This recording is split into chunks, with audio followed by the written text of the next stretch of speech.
Salut les océnautes, je suis ravi de vous retrouver pour une nouvelle vidéo sur un sujet qui a beaucoup fait parler de lui cette année, la RGPD. La RGPD, c'est le règlement général sur la protection des données qui est entré en vigueur le 25 mai 2018. Il a pour objectif de garantir la protection des données de tous les citoyens de l'Union européenne. Toute entreprise qui collecte des données personnelles de personnes physiques domiciliées dans l'Union européenne se doit de respecter la RGPD. Tu l'as compris, avec ton site e-commerce, tu es donc concerné. Dans cette vidéo, nous allons te parler de 6 étapes pour mettre ton site marchand en conformité avec la RGPD. Obtention du consentement, état des lieux des données, conformité des prestataires, mise à jour des documents contractuels, nomination du Data Protection Officer et enfin sécurité des données. Cette vidéo est inspirée d'une infographie réalisée par Orson.io qui a été publiée sur notre site e-commerce nation. Je vous mets le lien dans la description. N'oubliez pas de vous abonner à la chaîne en cliquant sur le bouton rouge en dessous de la vidéo pour ne pas rater nos prochains contenus. Vous êtes prêts? 3, 2, 1, c'est parti!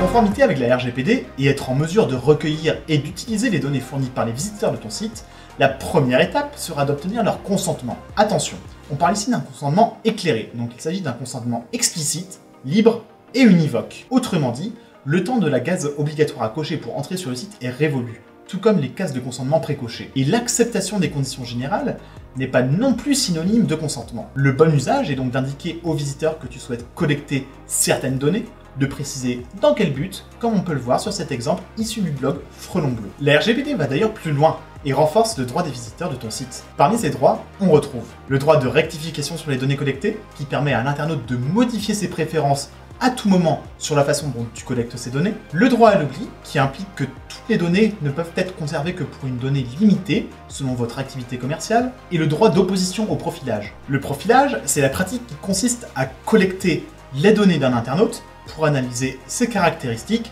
et son comportement, le placer dans une catégorie, comme par exemple quand tu segmentes tes prospects, les internautes ont désormais un droit de refus par rapport à tout ça. La deuxième étape pour mettre son site en conformité est d'établir un état des lieux des données récoltées dans ton entreprise en te posant ces questions.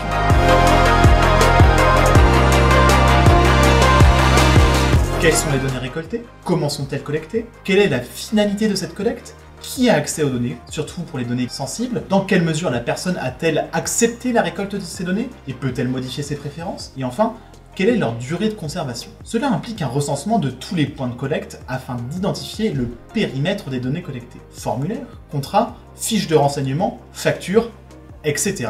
Pour les entreprises de plus de 250 salariés, cet état des lieux doit être formalisé par un document, registre de traitement de données régulièrement mis à jour. Si ton entreprise est plus petite, ce n'est pas obligatoire, mais je te recommande de mettre en place ce registre de collecte des données. Tu disposeras ainsi d'un référentiel lié à tout ce travail d'identification de données collectées qui sera très utile en cas de contrôle. Que la donnée soit collectée directement par ton entreprise ou par un de tes sous-traitants, tu en es responsable. La troisième étape consiste à t'assurer que les données collectées par tes sous-traitants soient traitées dans le respect des règles de la RGPD.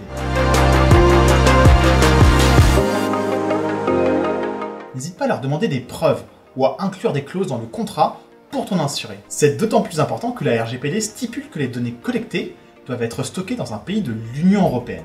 Il faut donc savoir où sont stockées tes données, qu'elles soient collectées par ton entreprise ou un sous-traitant. En cas d'infraction constatée, les amendes peuvent être très importante, jusqu'à 20 millions d'euros ou 4% du chiffre d'affaires annuel. Pour te mettre en conformité avec la RGPD, la quatrième étape est d'actualiser tes conditions générales de vente ainsi que tes mentions légales.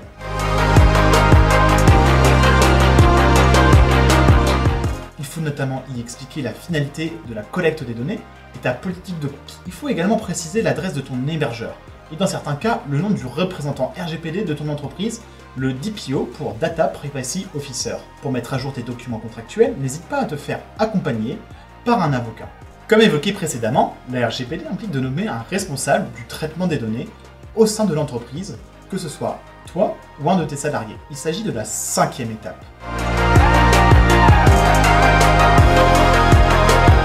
C'est cette personne qui aura la charge d'assurer le respect de la RGPD, mais c'est aussi elle qui sera exposée à d'éventuelles sanctions en cas de non-conformité. Au-delà des obligations légales que l'on a parcourues ensemble dans cette vidéo, il faut également savoir que vous êtes responsable de la protection des données personnelles que vous récoltez. Du coup, il est important de renforcer la sécurité de vos données.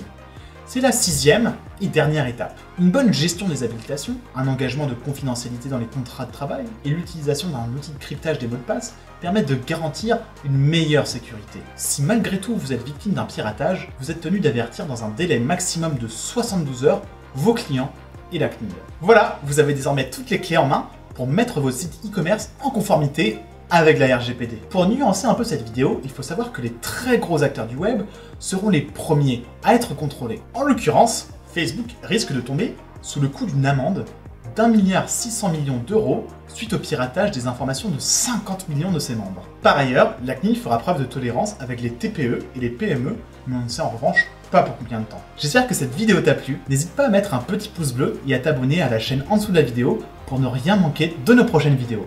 Je te dis à très vite pour un nouveau Quick Win. Salut!